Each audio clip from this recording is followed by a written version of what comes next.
Sai Krishna missing కేసులో police ఉన్నతాధికారుల హస్తం ఉందని ఆరోపించారు వైసీపీ నేత వంగవీటి నరేంద్ర. సిట్ బృందం తమ విచారణలో సిపి, డీజీపీలతో పాటు టాస్క్ ఫోర్స్ అధికారులను కూడా ప్రశ్నించాలి అని డిమాండ్ చేశారు. అప్పుడే ఈ వ్యవహారంలో ఉన్న మాఫియా బయటకు వస్తుందన్నారు.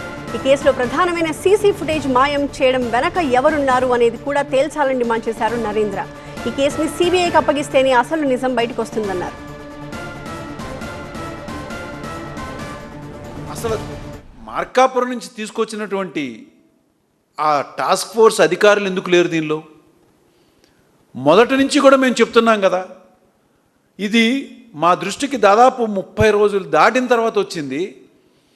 అంత దూరంగా అంత టైం పట్టింది అంటే దీనిలో ఒక క్రిమినల్ని పట్టుకునేటువంటి పోలీస్ అధికారి ఇంకా ఎంత చాకచక్యంగా ఉంటాడు.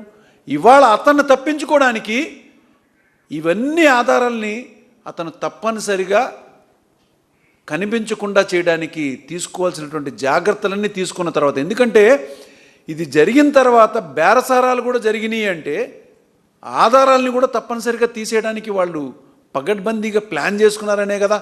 మేము చాలా స్పష్టంగా మొదటి రోజు నుంచి కూడా టీవీ ఫుటేజ్ అనేవి కూడా దీన్ని తప్పనిసరిగా వీటిని భద్రపరచాలి అని చెప్పని అన్నాం.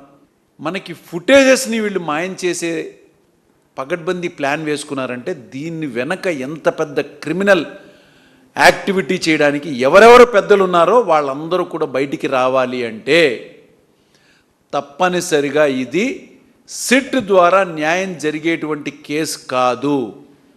ఇది సిబిఐకి తప్పనిసరిగా అప్పగిస్తేనే డీజీపీ గారి దగ్గర నుంచి ఎవరెవరైతే ఇన్వాల్వ్ అయి ఉన్నారో వాళ్ళందరూ కూడా బయటకు వస్తారు. ఎందుకంటే ఒక సిపికి ఇన్ఫామ్ చేయకుండా ఎవ్వరూ కూడా ఒక వ్యక్తిని అరెస్ట్ చేయడానికి మార్కాపురం దాకా వెళ్ళి తీసుకుని వచ్చారు అంటే సిపి ఇన్ఫర్మేషన్ లేకుండా టాస్క్ ఫోర్స్ ఒక్క అడుగు కూడా బయటికి వేయదు.